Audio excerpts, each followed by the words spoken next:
Hello, welcome to the Whispered Abyss channel. Happy viewing. Emily pointed at the doll, tears streaming down her face. It was talking to me, Mom. I heard her. Lila sighed and rubbed her temples.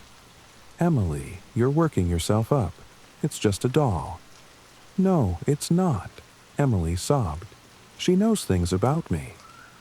Grandma Ruth appeared in the doorway, her expression unreadable. Maybe Annabelle's not the right gift for her after all, she said softly. But Emily clung to the doll, her fear suddenly replaced with defiance.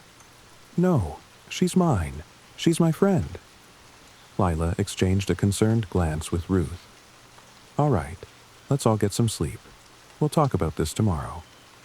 Reluctantly, Emily lay back down, clutching Annabelle tightly. But as Lila and Ruth left the room, the whispers began again, soft and insistent. I'll always be with you, Emily. Always. The next day, Lila noticed a change in Emily. Her usually bright and curious daughter was quieter, more withdrawn. She spent hours sitting in her room, Annabelle always by her side. Emily, why don't you go outside and play? Lila suggested, leaning against the doorframe of her daughter's room. I don't want to, Emily mumbled, not looking up. She was brushing Annabelle's hair with a tiny comb, her movements slow and deliberate. Lila sighed. Honey, you can't just sit in here all day. It's not healthy. Emily's grip on the comb tightened. Annabelle says it's safer inside. Lila blinked, taken aback. What do you mean by that? She says the world outside is dangerous, Emily replied, her tone matter of fact. She's protecting me. Before Lila could respond, Grandma Ruth appeared behind her. Why don't you let her be for now? She suggested, her voice gentle but firm. Lila hesitated, then nodded reluctantly, but unease gnawed at her as she walked away. That night, Emily sat cross-legged on her bed, Annabelle propped up in front of her. The doll's expression seemed sharper in the moonlight, her painted lips almost curling into a smile. Do you trust me, Emily? The doll whispered. Emily nodded slowly. Yes. Good, Annabelle murmured, because no one else does. Not your mom, not even your grandmother. Emily frowned. Grandma gave you to me. She loves me. Does she? Annabelle's voice was soft but insistent. Or did she give me to you to get rid of me? The thought made Emily's stomach twist. That's not true, she whispered, but doubt crept into her voice. She doesn't understand you like I do, Annabelle continued. They all think you're just a silly little girl. Emily's heart raced as the whispers grew louder, more insistent.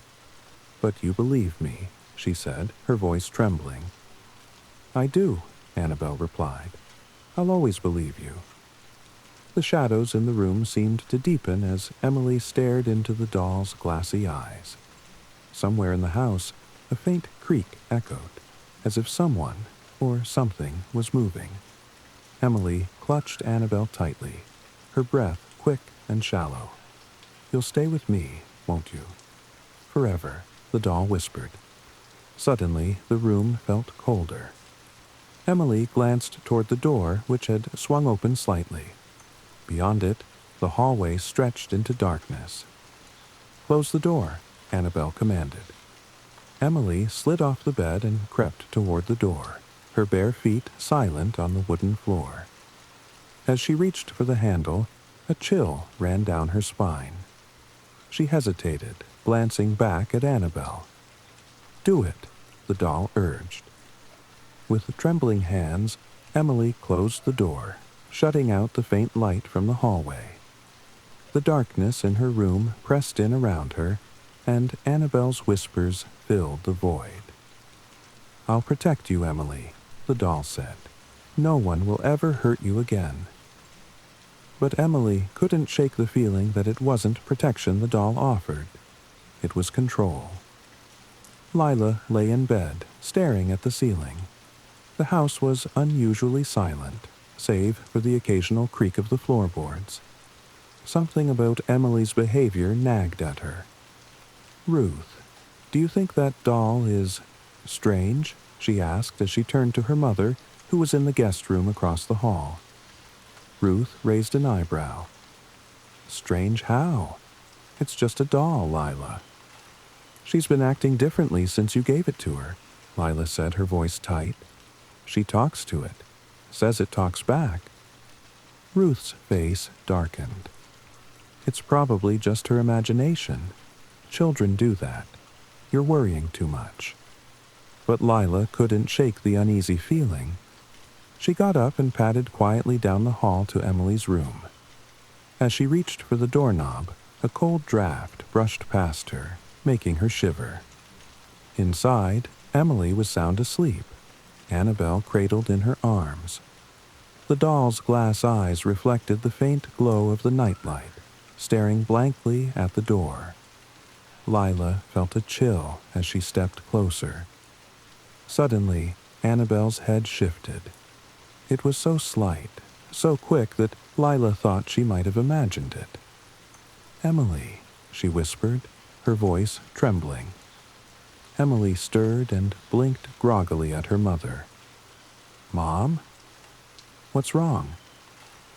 The morning light streamed through the lace curtains, casting intricate patterns on the walls of the cozy suburban home.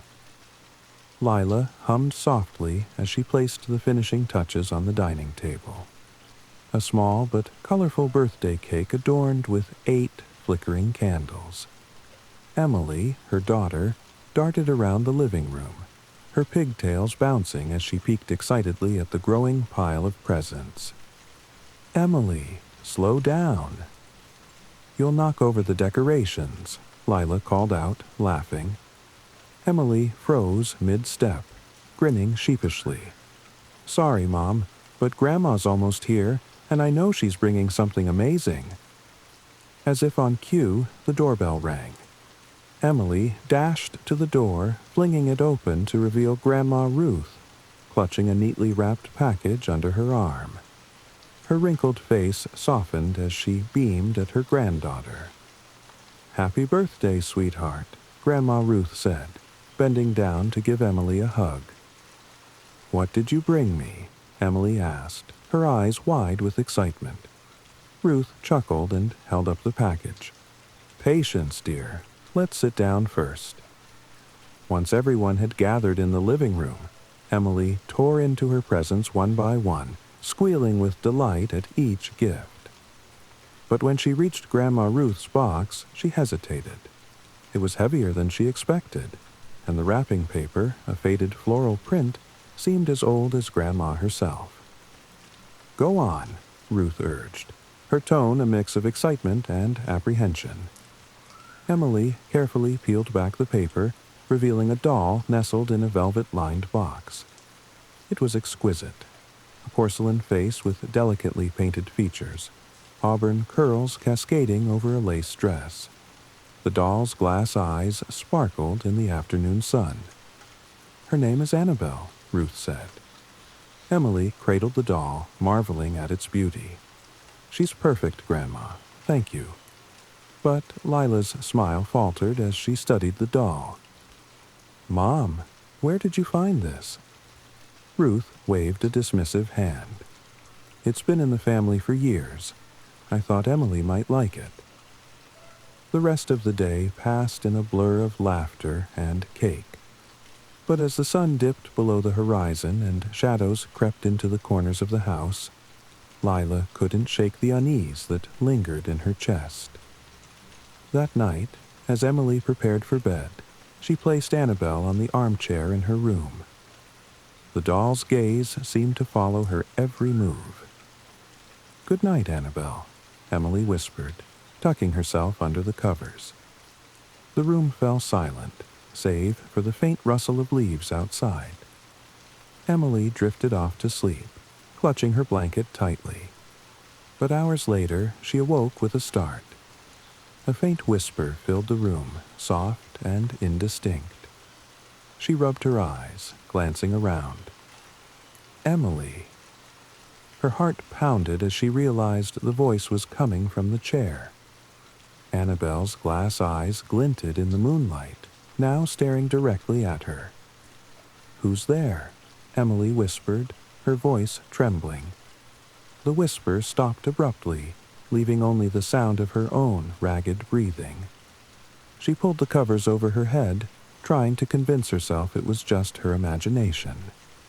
But deep down, she knew something wasn't right. The following morning, Emily groggily made her way to the kitchen, dragging Annabelle along by the arm. Lila noticed the dark circles under her daughter's eyes as she poured cereal into a bowl. "Didn't sleep well, sweetie?" Lila asked, glancing over at her daughter. Emily shook her head, hugging Annabelle tightly. "She was talking to me, Mom. Annabelle, she whispered to me last night." Lila's brow furrowed as she set down the milk carton. "What do you mean, talking to you? Dolls don't talk, Emily." "She does," Emily insisted, her voice rising. "She said my name. I heard her." Grandma Ruth, who had stayed the night, entered the kitchen with her cane tapping against the floor. "What's all this fuss about?" she asked, a faint smile on her lips. "Emily thinks the doll spoke to her," Lila explained, her tone skeptical. Ruth chuckled and patted Emily's shoulder. "Annabelle has always been a special doll, dear, but I promise she's not going to hurt you." Emily didn't look convinced, but she didn't argue. After breakfast, she carried Annabelle to her room and placed her back in the armchair. That night, the whispers returned. This time, they were clearer. "Emily, come closer." Emily sat upright, her breath hitching. Annabelle's head seemed to tilt ever so slightly, her glass eyes glinting in the dim light. "Why are you talking to me?" Emily asked, her voice barely above a whisper. "Because I know your secrets," the doll replied, the words barely audible but distinct. Emily's stomach churned with fear. "What secrets?" "You're afraid of the dark, afraid of being alone," the voice murmured, each word sending shivers down her spine. Emily squeezed her eyes shut. "Leave me alone," she shouted. Footsteps echoed in the hallway, and Lila burst into the room, flipping on the light. "What's going on in here?" Lila forced a smile. "Nothing, sweetheart. Just checking on you." Emily hugged Annabelle tighter. "Annabelle says you don't like her." "What?" Lila's stomach churned. "Emily, it's just a doll." "No, she's not," Emily said firmly. "She's my friend, and she doesn't want you to take her away." The conviction in her daughter's voice sent a shiver down Lila's spine. She reached out to touch the doll, but Emily recoiled, clutching it protectively. "Don't," Emily cried. "You'll make her angry." "Emily, it's just a toy," Lila said, trying to stay calm. "Leave us alone," Emily shouted, tears streaming down her face. Lila froze, then slowly backed away. "All right, we'll talk about this tomorrow." As she left the room, she glanced back one last time. The doll's gaze seemed fixed on her, unblinking and cold. Later that night, a loud thud jolted Lila awake. She sat up, heart pounding, and listened. The house was silent again. Grabbing a flashlight, she crept into the hallway. The door to Emily's room was ajar, and the faint sound of whispering drifted out. Lila's hands trembled as she pushed the door open. Emily was sitting on the floor, Annabelle propped up in front of her. A circle of small, crudely drawn symbols surrounded them, scrawled on sheets of paper. "Emily, what are you doing?" Lila demanded, her voice shaking. Emily looked up, her face pale. "She told me to. She says it'll keep us safe." Lila stepped forward, snatching up one of the papers. The symbols were jagged and unfamiliar, sending a wave of unease through her. "Who taught you this?" Lila asked.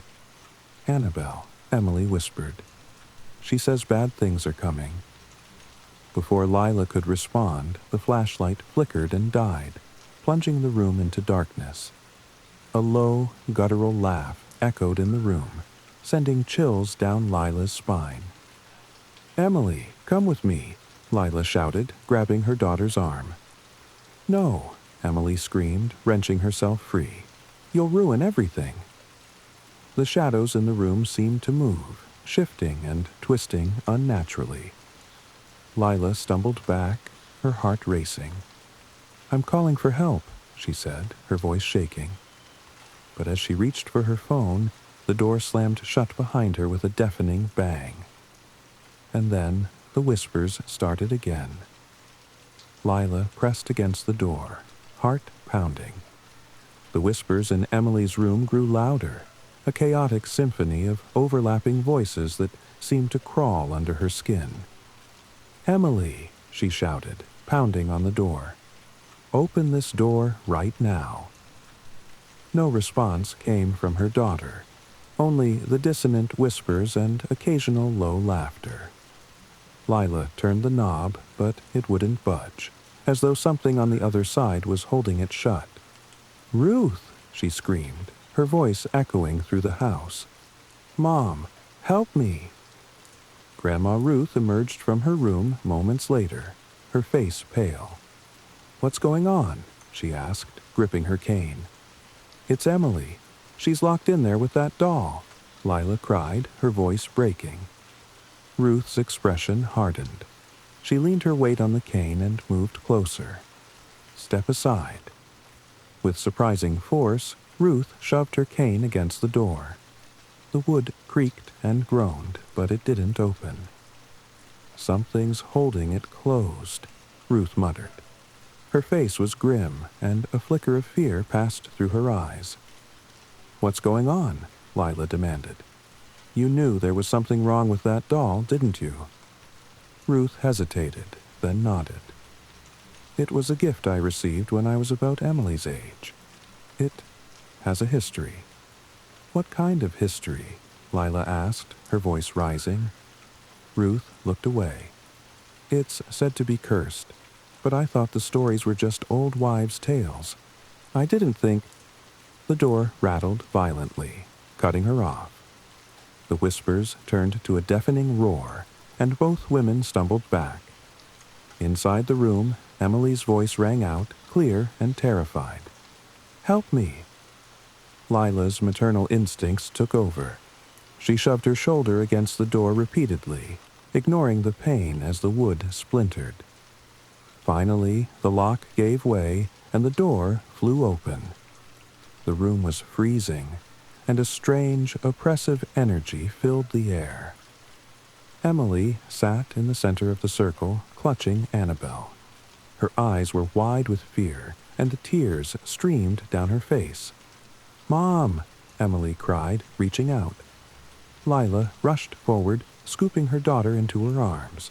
But as she did, Annabelle slipped from Emily's grasp and landed on the floor with a dull thud.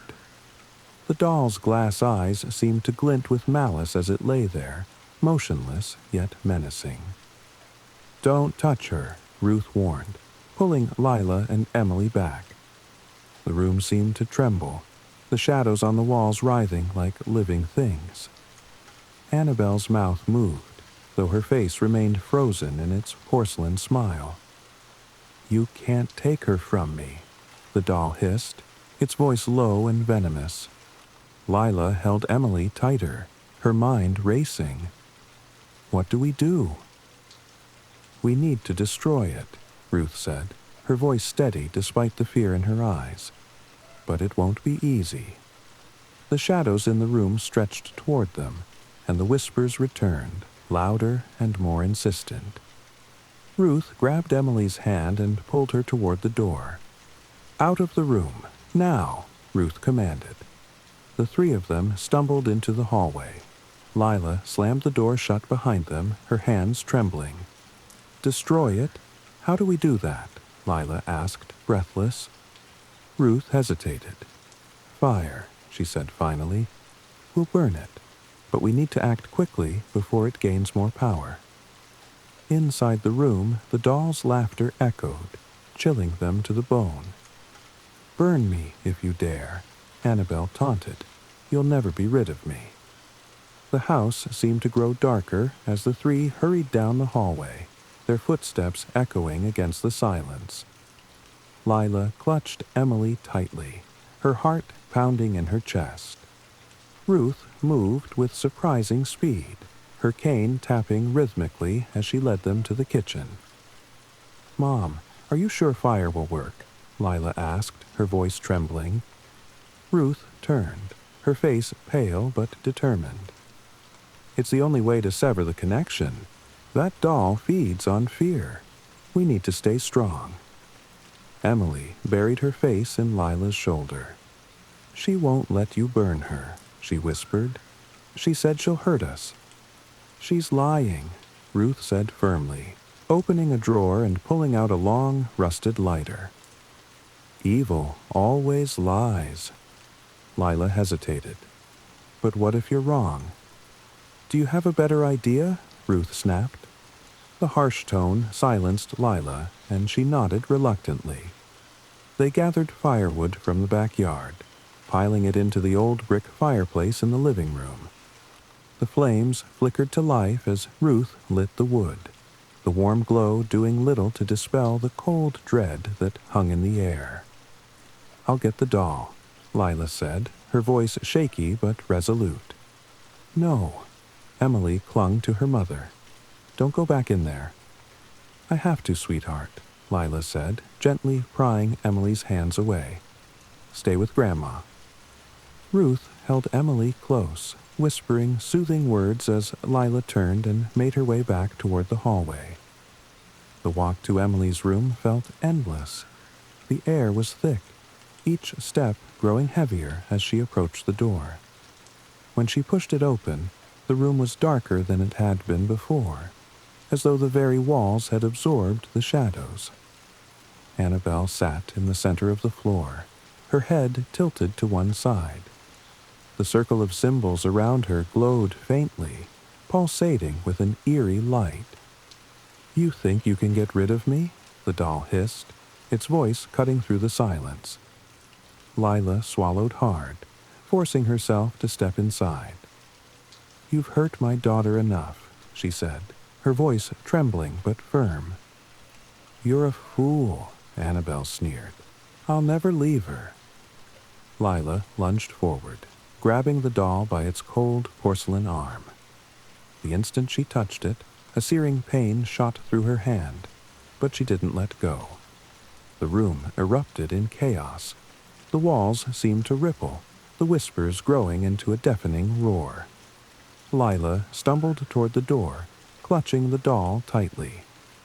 "You can't win," Annabelle screamed, her voice shrill and distorted. "We'll see about that," Lila muttered, her jaw clenched. She burst into the living room, the heat of the fire washing over her. Ruth stood ready, holding Emily close. "Throw it in," Ruth shouted. Layla hesitated for a split second as the doll's whispers filled her mind, promising peace, power, and protection if she spared it. "Do it!" Ruth screamed. With a cry of defiance, Lila hurled Annabelle into the flames. The doll's porcelain skin cracked and blackened as the fire consumed it. A piercing scream echoed through the house, not from the doll, but from the very walls. The flames roared higher, then abruptly died down, leaving only smoldering ashes. The oppressive atmosphere lifted, and the house seemed to breathe again. Emily clung to Lila, her small body trembling. "Is it over?" she asked, her voice barely above a whisper. Ruth nodded, though her face was grim. "For now." That night, the family huddled together in the living room, the firelight casting long shadows on the walls. The house was quiet, but an unspoken understanding passed between them. Some darknesses could never be fully erased, Emily slept fitfully, her small frame curled up beside Lila. Ruth sat silently, staring into the dying embers. Lila reached out and touched her mother's hand. "Why didn't you tell me?" "I thought it was just a story," Ruth admitted, her voice heavy with regret. "I never thought it would awaken again." Lila squeezed her mother's hand, her gaze falling on Emily. "Let's make sure it never happens again." Ruth nodded, but her eyes lingered on the shadows. Somewhere deep within the ashes, a faint crackling sound echoed. Too soft to notice, but just loud enough to promise that Annabelle's story wasn't finished yet. The day began like any other in the small, sleepy town of Willow's End. Hannah Price, a 34-year-old antiques dealer, was busy organizing her shop's display. Sunlight streamed through the dusty windows, casting warm golden rays over shelves filled with delicate porcelain, tarnished brass, and forgotten relics of bygone eras. Hannah's shop, Timeless Treasures, was her pride and joy. It wasn't glamorous, but she loved the quiet charm of her work, piecing together stories of the past through the objects that came her way. The bell over the door jingled, startling Hannah from her thoughts. She looked up to see the familiar face of Paul, her part-time delivery man, carrying a medium-sized gift-wrapped package. "Morning, Hannah," Paul said, his cheerful tone masking a hint of curiosity. "Got something for you?" "For me?" Hannah frowned. She wasn't expecting anything. Paul set the package on the counter, brushing off some imaginary dust. "Yup. No sender's address, though. Just says it's for you." Hannah studied the package. It was wrapped in thick brown paper and tied with an elegant red ribbon. A small card dangled from the bow, its edges slightly yellowed. "Thanks, Paul," she said, her unease masked by a polite smile. As Paul left, Hannah examined the package more closely. She untied the ribbon and unfolded the paper with care, revealing an intricately carved wooden box. Its surface was etched with delicate floral patterns, and the wood had a rich, dark hue that gleamed faintly in the light. "What are you hiding?" she murmured, running her fingers over the smooth surface. She opened the box, revealing a small doll nestled inside. The doll was dressed in a faded Victorian gown, its porcelain face framed by dark curls. Its glass eyes seemed to stare directly at her, a chillingly lifelike expression frozen on its tiny face. Hannah shivered. The doll was beautiful in its craftsmanship, but unsettling in its realism. Tucked inside the box was a folded note. She opened it carefully and read the words scrawled in an uneven hand. "For Hannah, the one who sees what others cannot. A token of gratitude for the life you once saved." Hannah's breath hitched. She didn't recognize the handwriting or the sentiment. "What life did I save?" she whispered. The bell above the door jingled again, snapping her back to reality. A customer entered, and Hannah quickly set the doll aside, determined to figure out the mystery later. As the day wore on, she couldn't shake the uneasy feeling. The doll's lifelike eyes seemed to follow her every movement, even from its perch behind the counter. That night, as Hannah locked up the shop and headed home, she had no idea the chaos she was bringing with her. Hannah's cozy apartment was a sanctuary of vintage charm. Her favorite armchair sat by the window, surrounded by stacks of books and trinkets she couldn't part with. That evening, she placed the wooden box on her coffee table, the doll's glassy eyes catching the dim lamplight. She poured herself a glass of red wine, trying to shake the unease that clung to her. "It's just a doll," she muttered to herself. "Nothing to be scared of." But as the night deepened, the stillness of her apartment grew oppressive. The doll seemed to command the room, its presence impossible to ignore. Hannah sat in her armchair, staring at it. "Who sent you?" she asked aloud, her voice echoing faintly.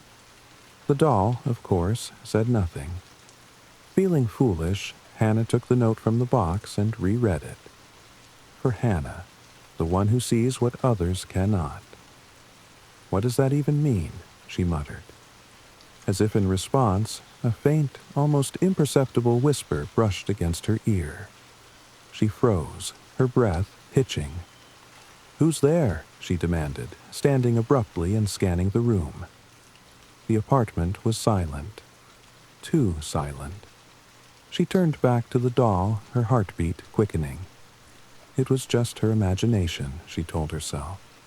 She was tired, and the wine wasn't helping. But as she reached for the box to close it, the doll's head moved, just a fraction of an inch, but enough to make her gasp and stumble back. "No," she whispered. "That didn't happen." The whisper came again, clearer this time, like a child's voice carried on the wind. Hannah. Her pulse thundered in her ears. She grabbed the doll and shoved it back into the box, slamming the lid shut. The whispers stopped instantly, leaving the apartment in eerie silence. Hannah paced the room, her thoughts racing. She considered calling someone. Paul, her best friend Claire, anyone who could reassure her that she wasn't losing her mind. But who would believe her? Determined to shake off her fear, she grabbed the box and shoved it into the hall closet. Out of sight, out of mind. She went to bed, leaving all the lights on in the apartment. Sleep was elusive, her mind replaying the moment the doll's head moved. When she finally drifted off, her dreams were restless. Shadows crept across her subconscious, and a child's laughter echoed faintly. Hannah woke with a start just before dawn, her heart racing. The apartment was deathly quiet. Too quiet. She crept into the living room, her stomach sinking as she saw the closet door ajar. The wooden box sat on the coffee table, the lid wide open. The doll was gone. Hannah's breath hitched as she stared at the empty box on her coffee table. The doll's absence was a cold knot in her stomach. She scanned the room, her pulse pounding in her ears. "Hello?" she called out, her voice trembling. The apartment offered no reply. The morning light filtering through the windows did little to chase away the oppressive sense of dread that clung to the air. She edged closer to the table, as if the box might offer some clue. Her hand hovered over the empty space, then quickly pulled back. It was just a doll, she told herself again. But then, why did it feel like the walls were closing in around her? Her eyes darted to the hallway. The closet door was wide open, though she was sure she had shut it the night before. Her gaze traveled downward, and there it was. The doll sat on the floor, its head tilted, its dark, glassy eyes meeting hers. "Oh my God," Hannah whispered, backing away instinctively. The doll didn't move. It sat as still as ever, yet its very stillness was unnerving. "Okay, this isn't funny," Hannah said, though she was alone. She wanted to believe this was some elaborate prank, but deep down she knew better. Gathering her courage, she grabbed a dish towel from the kitchen, using it to pick up the doll as if touching it directly might burn her. Its tiny frame was surprisingly heavy. "You're going back where you came from," she muttered, her voice wavering. She placed the doll back in the wooden box and slammed the lid shut once more. Her hands trembled as she fumbled with the red ribbon, tying it tightly around the box. She grabbed her phone and dialed Paul. It rang twice before his familiar voice answered. "Hey, Hannah, what's up?" "Paul, that package you delivered?" Did you see anyone drop it off? Anyone at all? Paul hesitated. No, it was just sitting on the loading dock when I got there. Why? Something wrong with it? Hannah didn't know how to answer that. No, it's just weird. Can you come pick it up? I want it gone. Sure, Paul said, sounding puzzled. I can swing by this afternoon. Thanks, she said, relief flooding her voice. After hanging up, she placed the box by the front door, avoiding looking at it. She spent the next few hours trying to distract herself, tidying the apartment, running errands, and doing anything to avoid the looming sense of unease. When Paul finally arrived that afternoon, she practically shoved the box into his arms. Get rid of it, she said firmly. Paul gave her a concerned look. What do you mean, get rid of it? I don't care where it goes, just not here, she said, her voice breaking slightly. Paul nodded slowly. All right, I'll take it back to the warehouse. As he left, Hannah felt a weight lift off her chest. She sank into her armchair, trying to shake the lingering dread. But that night, as she settled into bed, a sound made her freeze. It was faint at first, like the rustling of fabric. Then it grew louder, a soft, dragging sound, as if something heavy was being pulled across the floor. Hannah bolted upright. She grabbed her bedside lamp and crept toward the noise, her hand gripping the makeshift weapon tightly. The dragging stopped just as she reached the living room. Her breath caught in her throat. The wooden box sat in the center of the floor, the ribbon neatly tied, but the lid slightly ajar. From the shadows beneath the couch, two glinting glass eyes stared back at her. Hannah stumbled back, her grip on the lamp tightening as she tried to steady her breathing. Those glassy eyes, unblinking and cold, sent a chill racing up her spine. Who's there? She demanded, her voice wavering. Silence. The doll didn't move, but its presence was suffocating. It lay half hidden beneath the couch, as if it had been waiting for her to notice it. Hannah's fingers trembled as she grabbed a broom and carefully nudged the doll out from the shadows. Its porcelain face was eerily serene, the faintest trace of a smile etched into its lips. No, she whispered, her voice cracking. You were gone. Paul took you. How are you here? The doll, of course, offered no answers. Hannah crouched, inching closer, and noticed something tucked beneath the doll's tiny hands. It was a folded slip of paper, yellowed at the edges. With a deep breath, she snatched it up, careful not to touch the doll itself. She unfolded the paper, her stomach twisting as she read the words scrawled in the same uneven hand as before. You cannot give away what is meant for you. Hannah gasped, dropping the paper as if it burned her. The words swirled in her mind, taunting her. She stared at the doll, her fear giving way to frustration. This isn't funny, she shouted, as if confronting an unseen tormentor. Grabbing the doll by its stiff dress, she marched toward her apartment door, yanked it open, and hurled the doll into the hallway. It landed with a dull thud, its limbs bent at unnatural angles. She slammed the door shut and locked it, her chest heaving. Minutes ticked by. The silence stretched on, heavy and oppressive. She stood frozen by the door, waiting for something, anything to happen. And then it did. 3 knocks. They were soft but deliberate, sending a jolt through her entire body. No, she whispered, shaking her head. No one's there. The knocks came again, louder this time. Summoning her courage, Hannah pressed her eye to the peephole.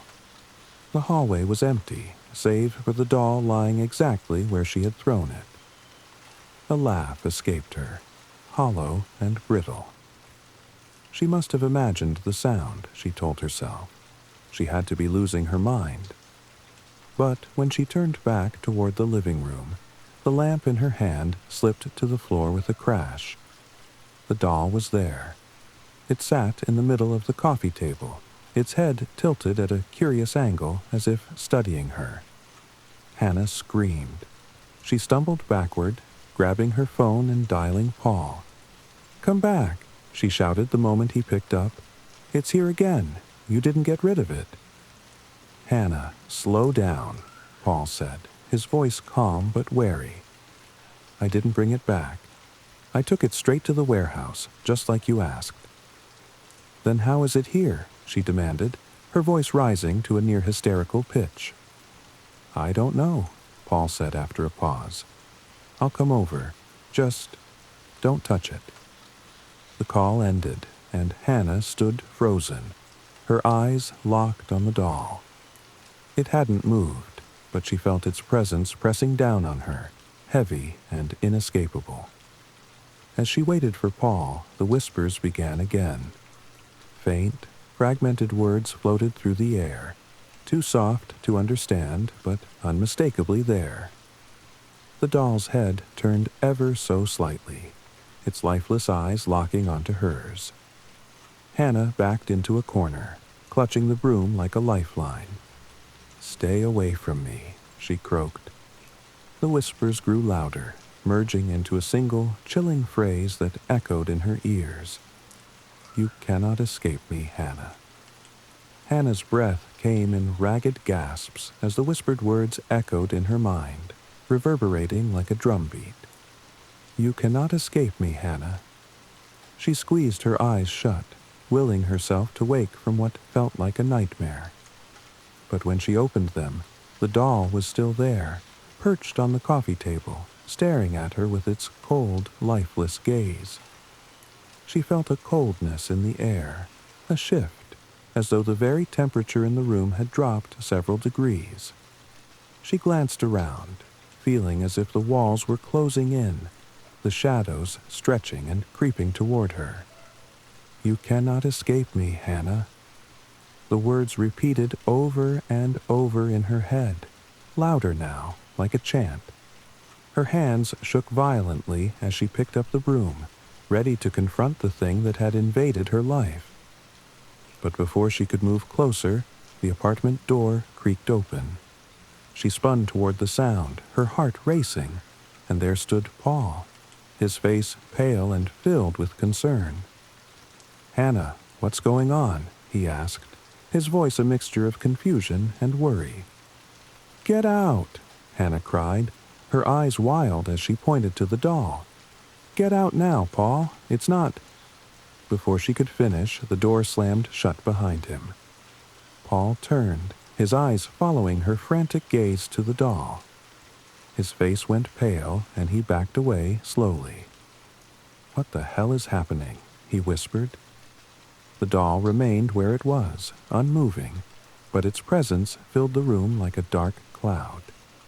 It moves," Hannah said, her voice trembling. "It spoke to me. It came back after you took it. How?" "I don't know what to say," Paul said, his voice low and uncertain. "This isn't possible. I don't believe in this kind of thing." "I didn't either," she muttered, "until it started talking. Until it started following me." Paul hesitated, clearly struggling with disbelief. "You're sure it's not some kind of prank? Someone else?" "No one else knows about the doll," she snapped, her hands clenched into fists.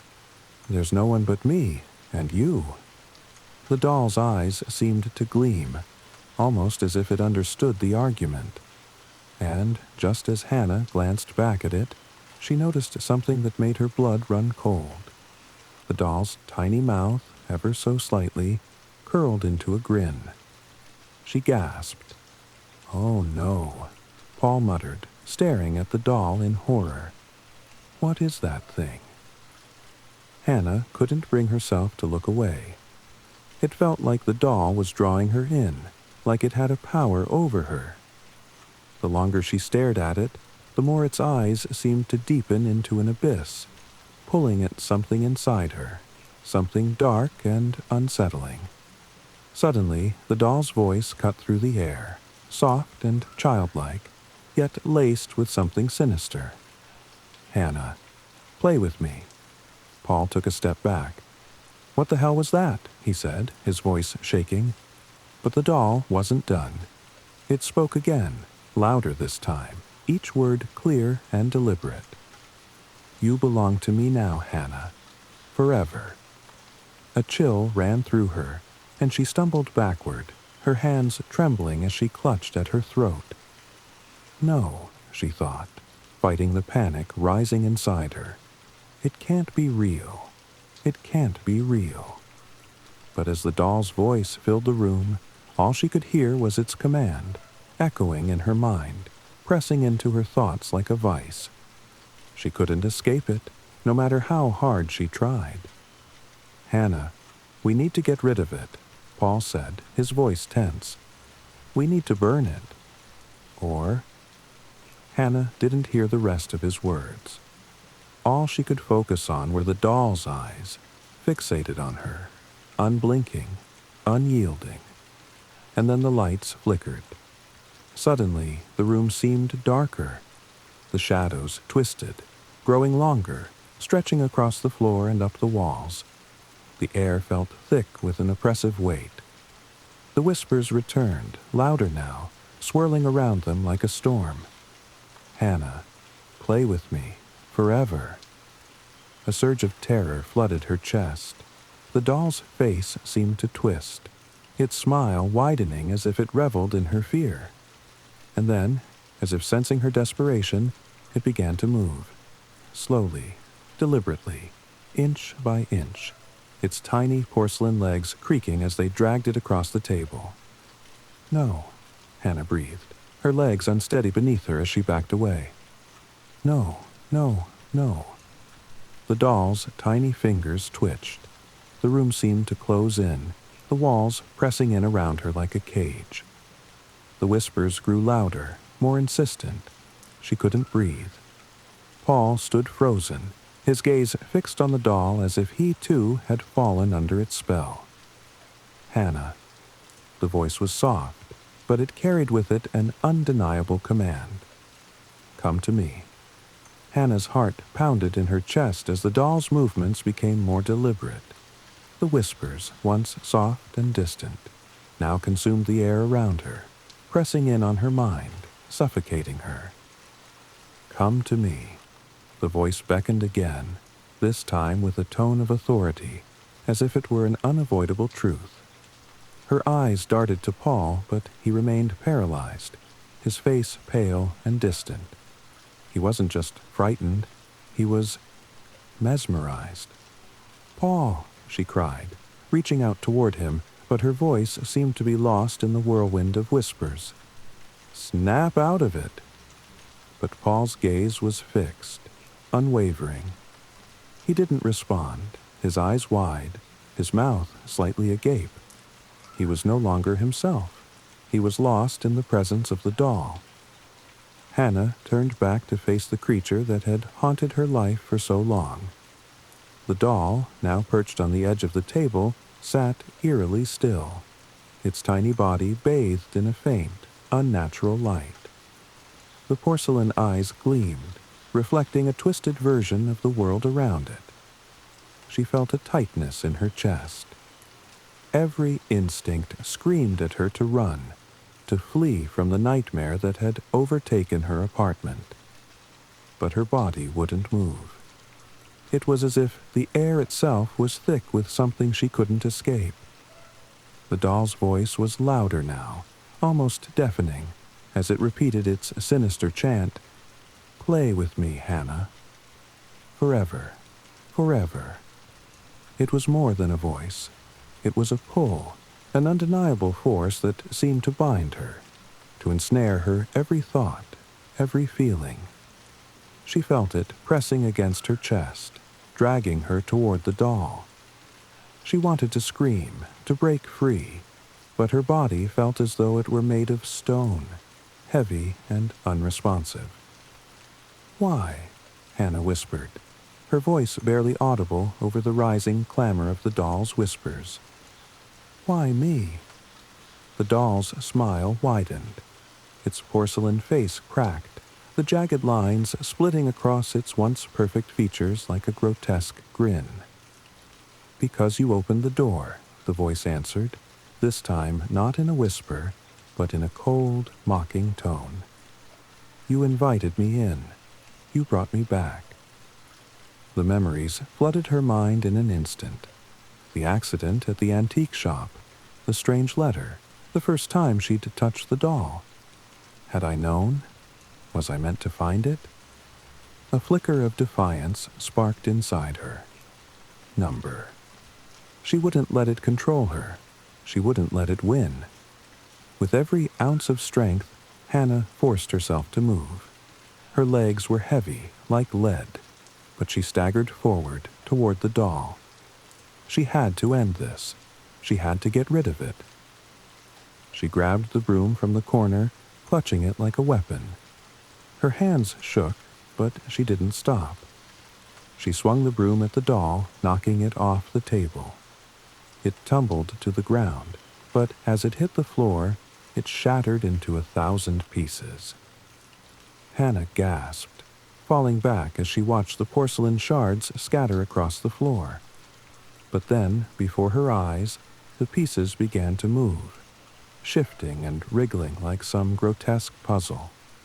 They reassembled, piece by piece, as if the doll were stitching itself back together. "No!" Hannah screamed, backing away in horror. But it was too late. The doll was whole again, sitting upright on the floor, as if nothing had happened. Its eyes gleamed once more, staring at her with a silent, unforgiving gaze. And then, just when she thought it couldn't get any worse, the door behind her opened again. Paul, still under the doll's spell, stepped forward, his expression vacant. "Hannah," he said in a monotone voice, his tone detached, almost robotic.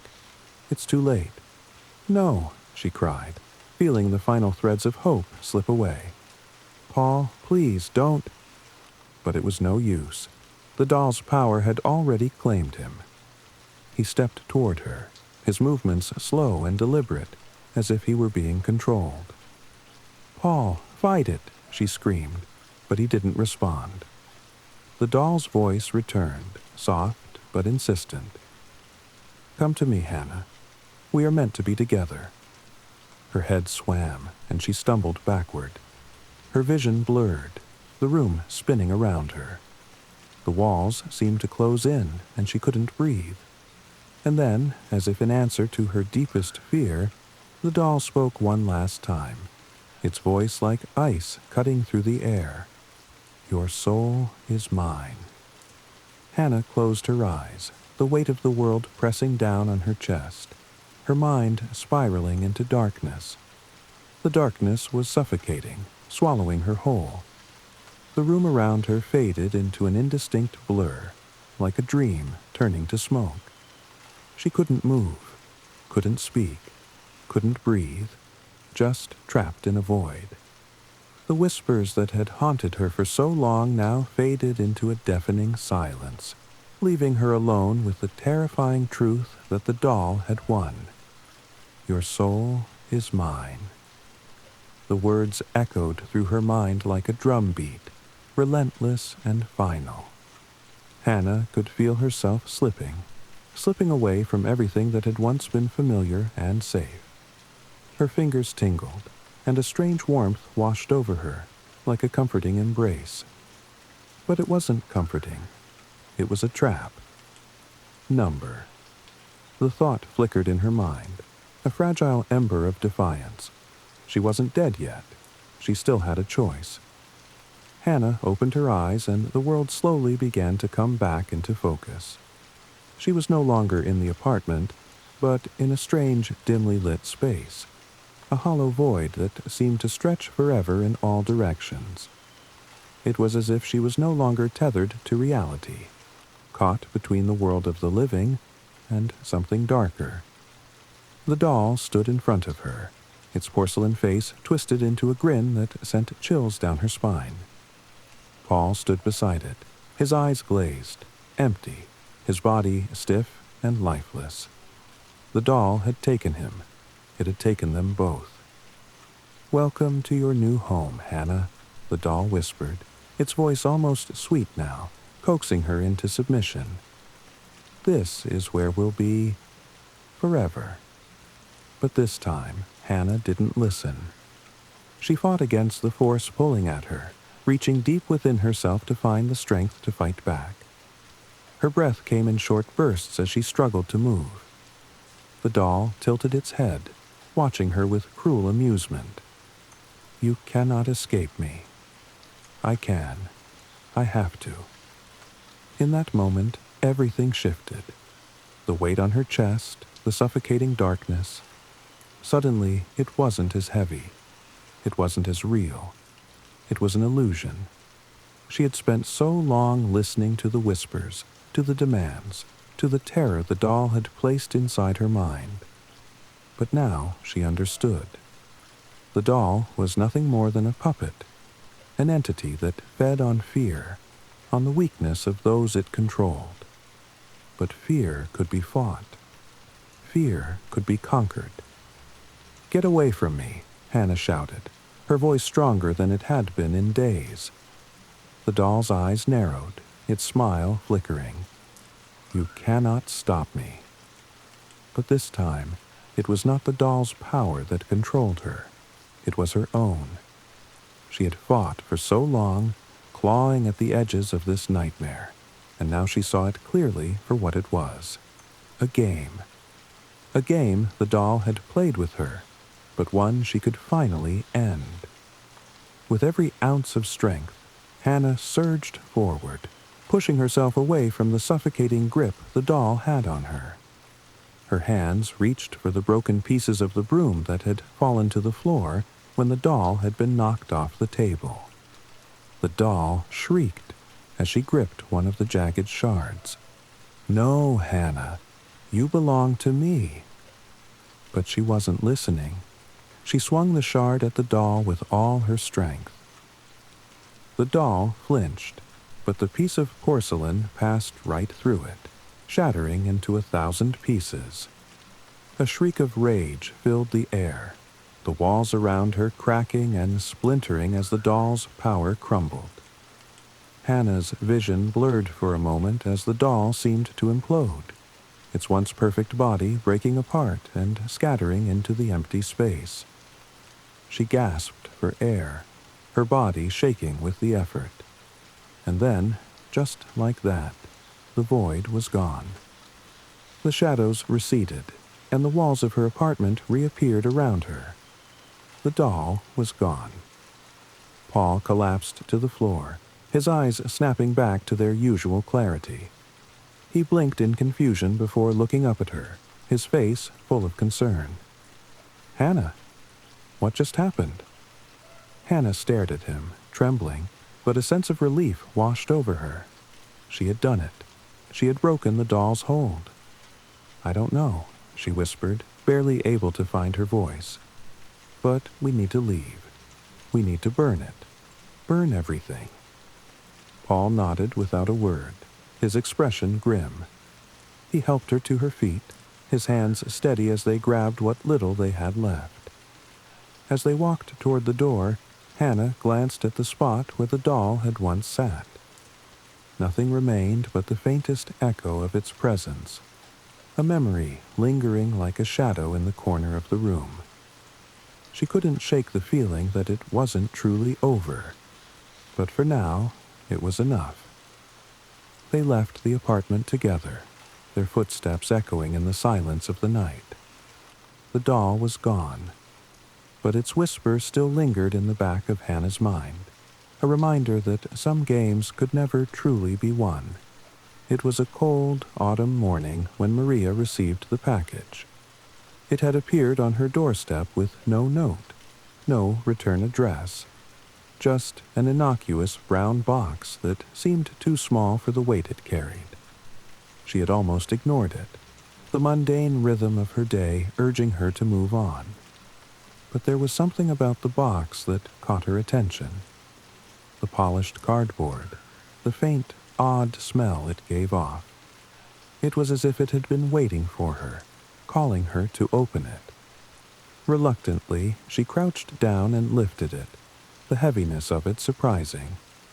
She tried to shake off the unsettling feeling creeping up her spine as she carried it inside, setting it on her kitchen counter. Her fingers trembled slightly as she removed the packaging tape, pulling it apart with deliberate care. Inside, nestled in soft brown paper, was a doll. Maria froze. It was unlike any doll she had ever seen. The porcelain face was beautiful in an eerie, otherworldly way, with delicate features and eyes that seemed too lifelike, too knowing. She felt a strange pulse of warmth radiate from it, though the room remained cold. It wasn't just any doll. It was her doll. She hadn't seen it in years, not since her childhood. She had lost it after a tragic incident that left her parents deeply shaken. Maria had always thought it was long gone. The memory of the doll had remained a distant shadow in her mind, a relic of a time before her life had changed forever. She stared at it now, unable to tear her gaze away. Something about its presence felt wrong. Her hands hovered over it, hesitant. "Why would someone send this to me?" she whispered to herself, trying to break the silence, the heavy air that seemed to press against her. But the doll didn't answer. It just sat there, silently waiting. The clock on the wall ticked away in the background, and Maria glanced at it absently. A few minutes had passed, though it felt like hours. She didn't know why, but she felt an overwhelming urge to place the doll on the shelf beside her childhood toys. Maybe it was because she couldn't escape the feeling that it had come back for a reason, that something was about to change.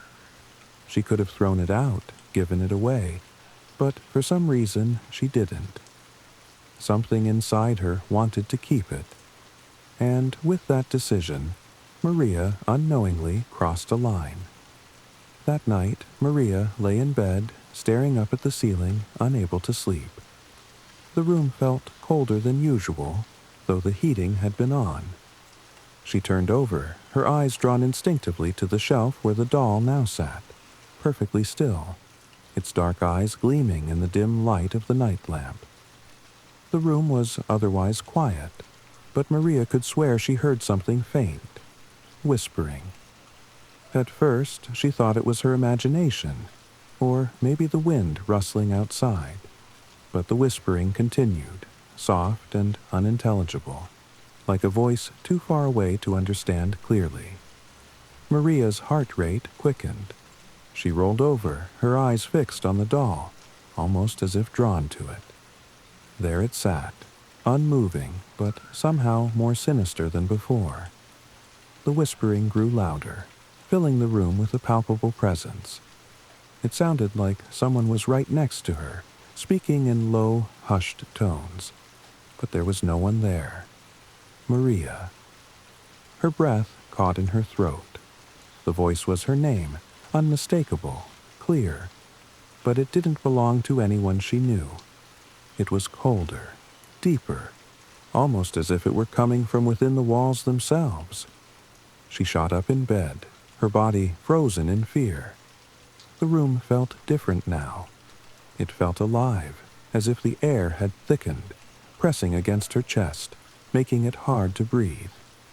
She glanced around, her eyes flicking to the corners of the room, but everything was as it should be. Still, the whispers continued, growing in intensity, as though calling her closer. With trembling hands, Maria reached for the lamp beside her bed, flicking it on. The shadows of the room stretched and twisted under the harsh light, but the doll remained, perfectly still, untouched.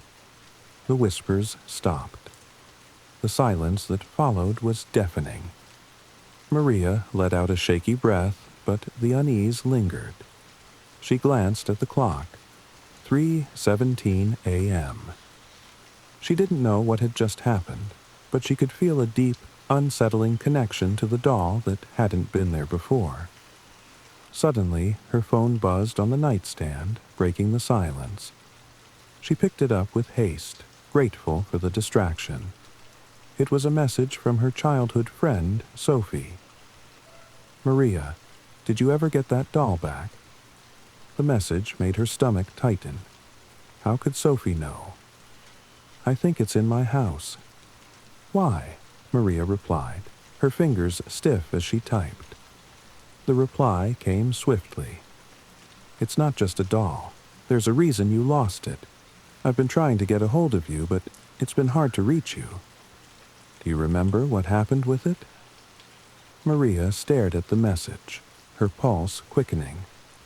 She hadn't told Sophie about the doll. So, how did she know? Maria's mind raced, the memories of her childhood beginning to resurface. The doll. The night she had found it on the doorstep, sitting perfectly upright in the yard. The strange feeling that had accompanied it. And that night, the awful sound of whispers filling the room, the sense of being watched. She couldn't breathe. The doll was more than just a trinket from her childhood. It was something dark, something dangerous. And now, it had returned to claim her. Maria could feel the hairs on the back of her neck stand up. Her fingers gripped the phone tighter, her eyes darting back to the doll. She could feel it, even from across the room. Its silent stare, its stillness, as if it were alive, watching her. She hastily typed back to Sophie, her thoughts racing.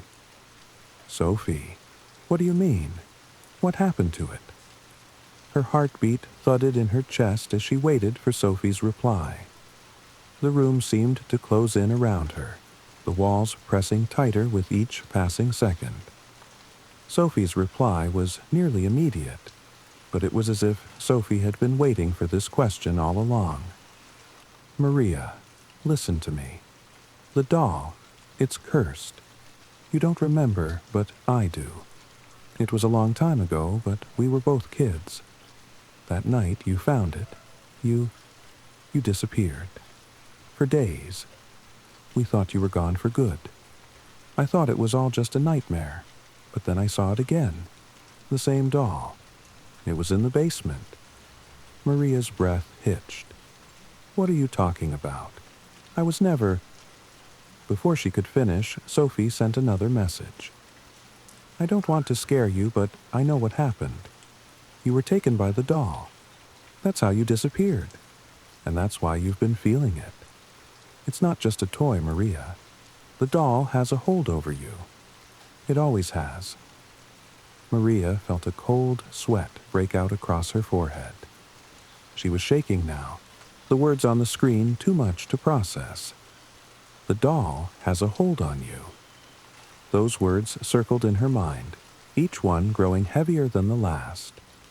She remembered the odd feeling she had when she first saw the doll, the strange pull it had on her, a pull she hadn't been able to explain. She remembered the night she had lost it, the foggy memory of waking up in the woods, her clothes torn and muddy, her hair tangled as though she had been dragged through the underbrush. She had no idea how she got there, and no memory of the days that followed. But now, as the words Sophie had sent sank in, Maria felt the memories come rushing back in fragments. Visions of the doll watching her from across the room, the sound of whispers in the night, the pressure that had mounted on her chest as if something invisible had been gripping her tightly. Her phone buzzed again. "The doll is in your house now, Maria. I don't know why it's come back, but it's not going to stop until it takes you again. You need to get rid of it. Throw it away. Burn it. Do whatever you can, but don't let it take you." Maria was paralyzed, her mind racing in a blur. Throw it away? Burn it? She could hardly process the suggestion. What if it didn't work? What if, like Sophie said, it took her again? She glanced back at the shelf. The doll still sat there, unmoving, its cold eyes locked on hers. Then, as if on cue, she heard the whispers again, soft at first, but steadily growing louder. Maria, Maria, come closer. It was her name. She could hear it so clearly now, as if the voice was in the room with her. The hairs on her arms stood on end, and her stomach twisted with dread. Without thinking, Maria jumped out of bed, her body propelled by an instinctual fear that she couldn't control. She rushed toward the doll, and before she knew it, her hands were on it. The porcelain was colder than she expected, almost icy to the touch. The whispering stopped. A calm silence enveloped the room, but it wasn't peaceful. It was suffocating. Maria's fingers trembled as she tried to pull the doll off the shelf, but it wouldn't budge. No matter how hard she pulled, it stayed in place, as if it were anchored to the shelf by some invisible force. Her pulse pounded in her ears, panic rising in her chest. Why couldn't she move it? What was happening? Then, just as she was about to scream, the doll's head slowly turned toward her, its eyes gleaming in the darkness. You belong to me now? Maria froze. The voice was louder this time, stronger. She felt a pressure on her chest, as if the very air was being sucked out of the room. Her vision blurred, and she stumbled back, gasping for breath. The whispers resumed, now louder and more frantic, filling her head, pushing her closer to the brink of madness. She stumbled back to the door, her hands pressing against the frame, trying to escape. But the whispers, those cursed whispers, followed her, echoing in her mind. You belong to me now. Maria's body was frozen at the door, her heart hammering against her ribs. She felt the weight of the doll's presence, though she couldn't bear to look at it.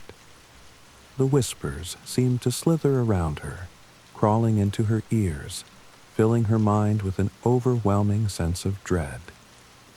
Her breath was shallow, each inhalation coming in ragged bursts as if she couldn't get enough air. The weight on her chest pressed harder, suffocating her. She turned, desperate to escape, but the doll remained there, its dark eyes following her, unblinking. It was like an invisible force was tethering her to the room, keeping her locked in place, forcing her to confront whatever dark power had taken root in the room. Her mind raced. Sophie's warning echoed in her ears. Throw it away. Burn it. Do whatever you can, but don't let it take you. But how could she burn it? How could she get rid of something that seemed so much more than a simple toy? She felt as though the doll's power had already sunk into her, wrapped around her very soul, binding her. Taking one unsteady step back, Maria reached for the door handle, her fingers trembling. She needed to leave, to get out of the house before it was too late. But as she turned the handle, the door slammed shut with a force so violent that it shook the entire house. Maria gasped, stumbling back in shock, her heart racing. It's too late for you now. The whisper came, louder and clearer than ever before. You cannot escape me. You will never escape. Maria's hands flew to her ears, desperately trying to block out the voice, but it was no use. It was inside her head, inside her very being. She fell to her knees, her mind screaming for relief, but the whispers only grew louder. You belong to me, Maria. You always have. You will never leave. Tears blurred her vision as she clawed at her ears, her fingernails digging into her scalp. But the whispers wouldn't stop. They filled every corner of her mind, echoing like 1,000 voices, suffocating her. Then, through the haze of panic and confusion, Maria heard something else, a low, soft sound. At first, she thought it was her imagination, but then it became clearer. The faint sound of someone crying. Confused, Maria lifted her head. Through her tears, she could make out the faint silhouette of a figure standing in the corner of the room. A child. The figure was small, hunched over, its back to her. Maria blinked in disbelief, her breath catching in her throat. She recognized the child. It was her. The child, who was no older than 6 or 7, wore the same dress Maria had worn as a child, the same wild, tangled hair, the same pale face. The child Maria had once been, lost in time, forever a part of the curse the doll had cast upon her. And the doll. It wasn't just watching her, it was controlling her. As if sensing her realization, the figure slowly turned to face Maria. And when it did, Maria's heart froze in terror.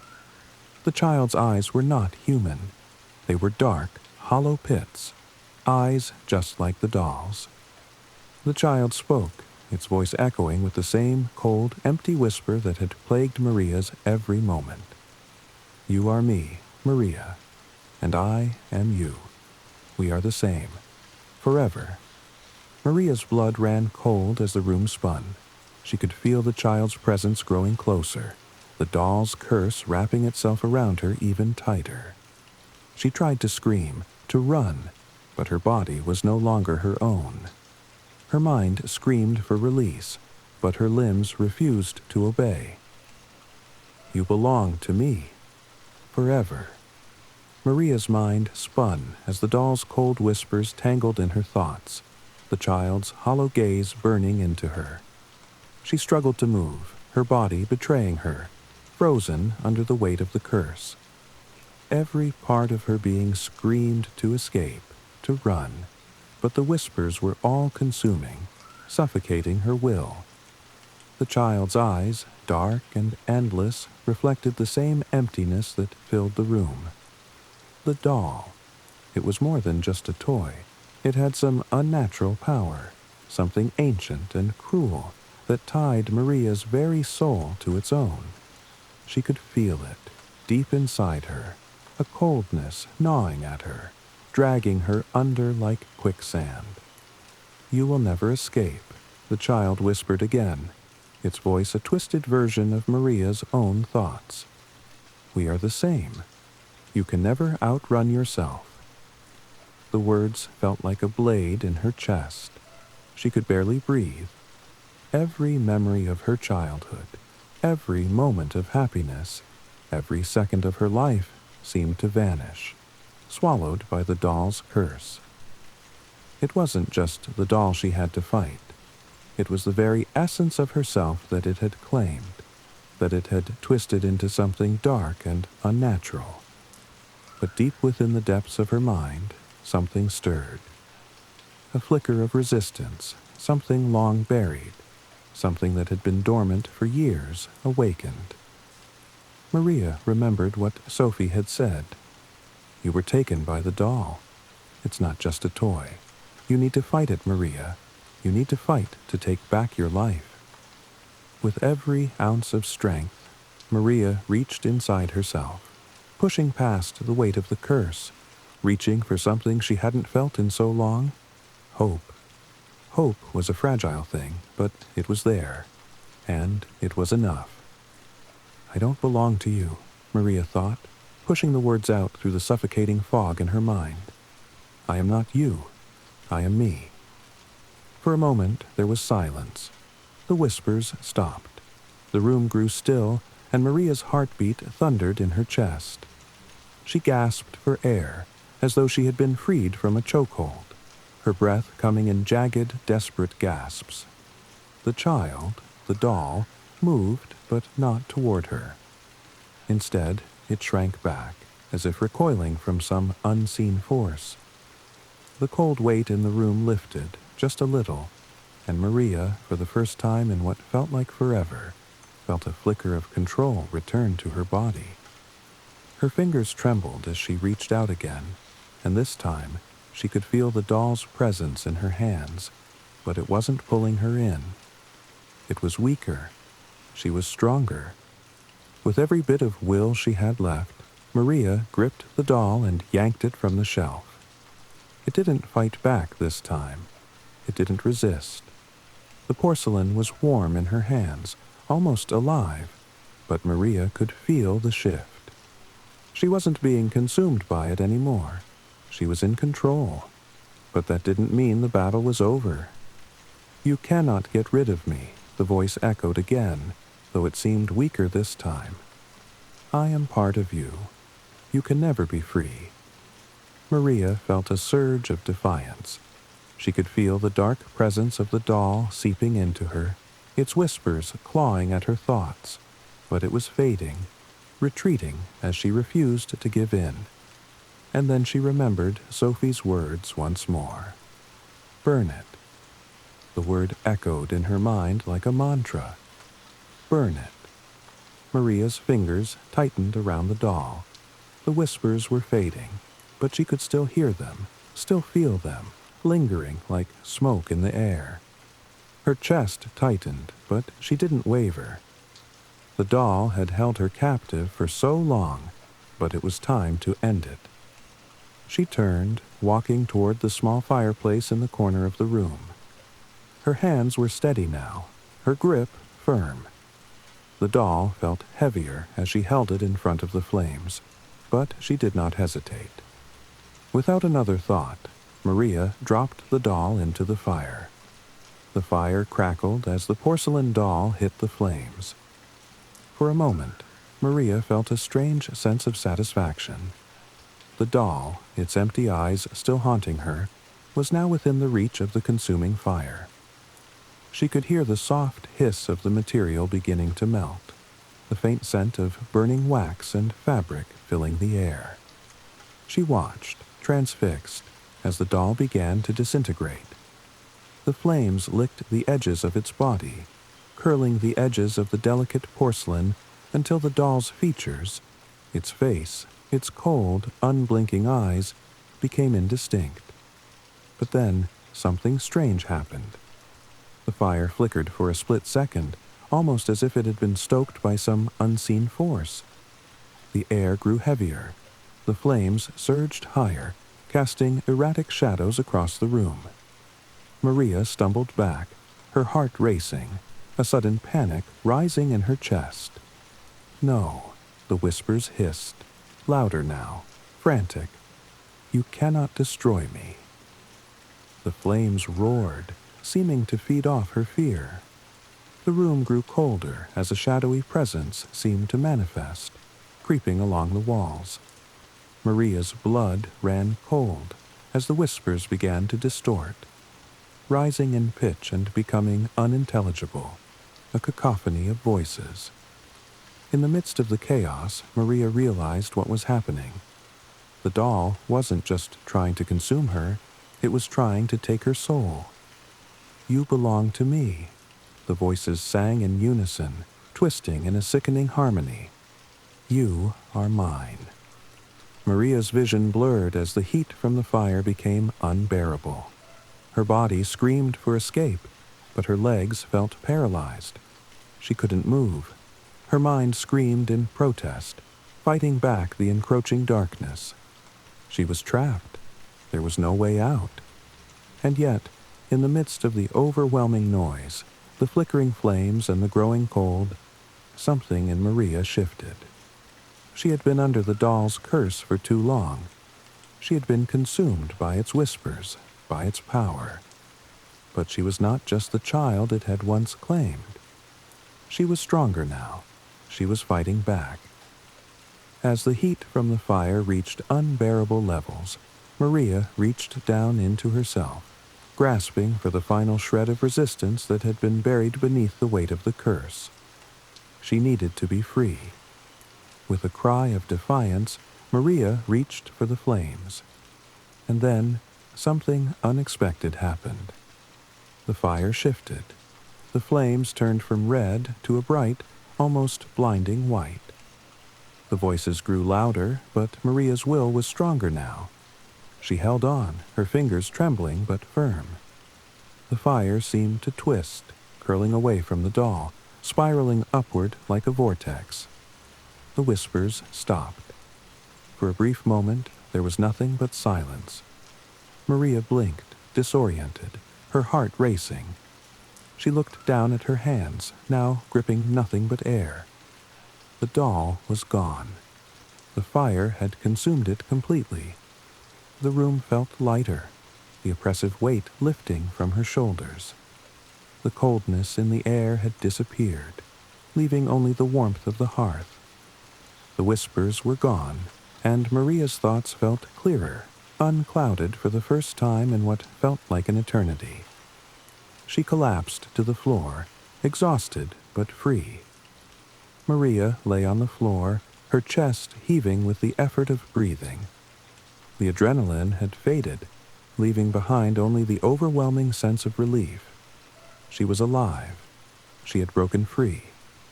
Slowly, she pushed herself up, her arms trembling from the emotional and physical toll of the past hours. The room around her was eerily quiet now, the fire reduced to nothing but glowing embers. There were no dark shadows creeping along the walls, no whispers clawing at her thoughts. The doll was gone. The curse had been lifted. But as Maria looked around the room, she felt a pang of unease. She had fought so hard to rid herself of the doll, but she couldn't shake the feeling that something had changed within her, something she couldn't quite understand. Her heart felt heavier, as though the battle had left a scar that would never fully heal. She looked down at her hands, still warm from the fire. Am I really free? She wondered. The doll was gone, but its presence lingered in her mind, a faint echo of the coldness and the fear that had consumed her for so long. Maria didn't know if she could ever truly shake that feeling, but she knew one thing. She had won. The door creaked open, breaking her from her thoughts. Sophie stepped into the room, her eyes wide as she took in the sight of Maria sitting on the floor. The fire had dwindled to a small heap of ash, the doll's remains gone without a trace. "Sophie," Maria whispered, her voice hoarse from the strain. "It's over. I destroyed it." Sophie rushed to her side, her hand reaching out to touch Maria's shoulder, concern written all over her face. "Are you okay?" she asked gently. "You look different." Maria nodded, offering a small, weary smile. "I'm not sure what's different, but I'm free. The doll, it's gone." Sophie looked at the hearth, her gaze falling on the empty space where the doll had once been. "You really did it, Maria. You beat it." Maria stood up shakily, holding on to Sophie for support. "I did, but I don't know if it's truly gone. It's like a part of me. Part of what it left behind is still there." Sophie shook her head. "Number, you fought it. You've taken back control. The doll can't hurt you anymore." Maria didn't respond right away, but she felt the weight of Sophie's words settle deep in her chest. It was true. She had fought back against something more powerful than she had ever imagined. And, while she might always carry the shadow of that battle with her, it didn't define her anymore. "I don't know what comes next," Maria murmured, her voice quieter now. "But I know I'm not going to let this thing control my life. Not anymore." Sophie smiled warmly, wrapping an arm around her shoulders. "You've got this. I know you do." And as the two of them stood together in the quiet aftermath of the battle, Maria realized something that had eluded her for so long. She didn't need the doll or its curse to define who she was. She was Maria. She was a survivor. The past was gone, burned away in the flames, and ahead of her lay a future she would carve out for herself, free of the darkness that had once threatened to consume her. For the first time in a long while, Maria felt hope. And in that moment she understood. She had truly, finally, broken the cycle.